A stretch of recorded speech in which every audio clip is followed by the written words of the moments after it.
nung bago pa lang kami mag-asawa ng mister ko. 1998, 2000. Oh.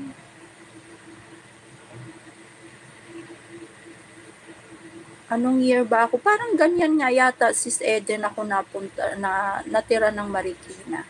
Pero hanggang ngayon, naandyan pa din yung mga ex-biyanan at ex-sister-in-law ko. Pero hindi naman ako napunta sa kanila.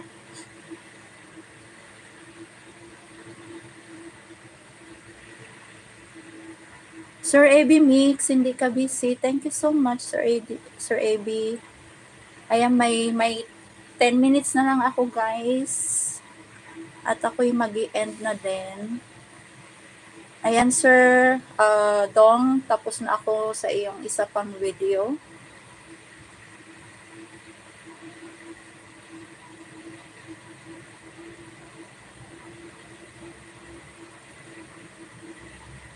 Diyan sa Marikina, nakatambay lang Ninja co-host. Thank you so much, Sir AV. Diyan sa Marikina, pag nag-warning na ng level ng tubig, ano na yan kami, ngayon na nakapataas na yata ng bahay sila biyanan dyan sa may Marikina. So parang ngayon hindi na sila nag-evacuate kada may baha.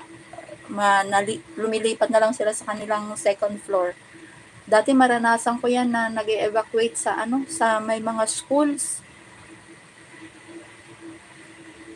Ang hirap kaya, tapos maliliit pa yung mga bata. Oh my goodness.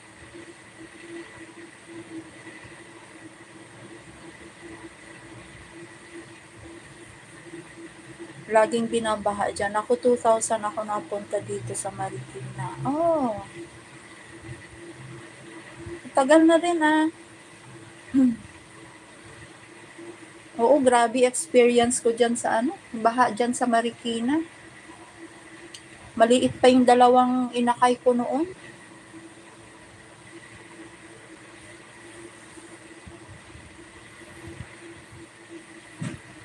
Kada may baha, kailangan mo nang magbalot. Ang inuuna kong balutin noon yung mga birth certificate, yung mga kung ano-anong papel na na pwedeng, yung hindi na pwedeng Sige po, Ma'am Dalisay, maraming salamat po from Sir AB. Ako'y magre-ready na din ng ng aking work. Yung aking toys hindi na gumagalaw. Nalobat.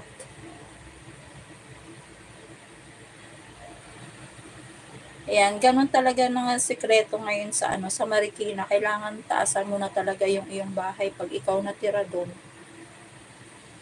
Para in case man na Pero ang alam ko talaga dyan sa Malanday, laging binabaha dyan, sir, no? Maraming nagbebenta ng bahay dyan sa Marikina. Oo nga, Ma'am Dalisay, kasi yan yung pinaka one of the reason nila na kaya binibenta nila yung bahay dyan. Kasi nga, sa nang laging naaabot ng baha. Konting ulan lang, ganun. Kahit yung lang, yung mahina lang yung ulan, pero yung sunod-sunod na halimbawa 3 days na walang tigil ang ulan, for sure, baha is real.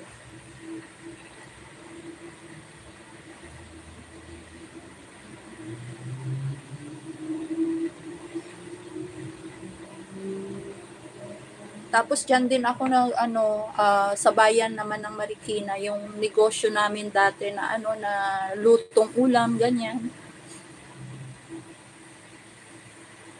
Oo, lagi baha dito, sanay na kami sa baha. O kaya nga kumbaga nyo na lang, accept the fact na nakasama sa buhay na yung baha dyan sa Marikina.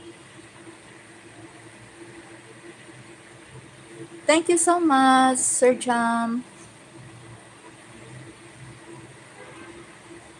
Balik na lang ako mamaya sa inyong mga house pagtapos ng aking live.